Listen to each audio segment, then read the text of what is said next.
Scheduled కులాలు లేదా schedule తెగలకు చెందిన వారు క్రైస్తవం, ఇస్లాం వంటి ఇతర మతాల్లోకి మారితే వారికి రాజ్యాంగబద్ధంగా లభించే కుల హోదా, రిజర్వేషన్ ప్రయోజనాలు వర్తించవని సుప్రీంకోర్టు మంగళవారం కీలక తీర్పు వెలువరించింది.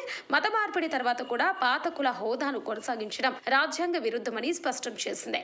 రాజ్యాంగ నిబంధనల ప్రకారం ఎస్సీ హోదా అనేది కేవలం హిందూ, సిక్కు లేదా బౌద్ధ మతాలకు చెందిన వారికే వర్తిస్తుందని ధర్మాసనం గుర్తు చేసింది. చారిత్రాత్మక ఎదుర్కొంటున్న సామాజిక వెనుకబాటుతనం, అంటరానితనం వంటి తీవ్రమైన వివక్ష ఆధారంగానే రిజర్వేషన్లు కల్పించబడ్డాయి.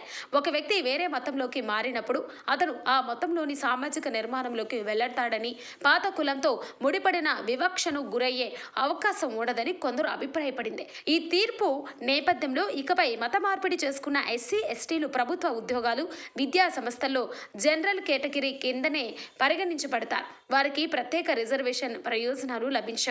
చట్టం ప్రకారం మతం మారడం అంటే ఆ వ్యక్తి తన పూర్వపు కుల మూలాలను వదులుకున్నట్లేనని కోర్టు తేల్చి చెప్పింది.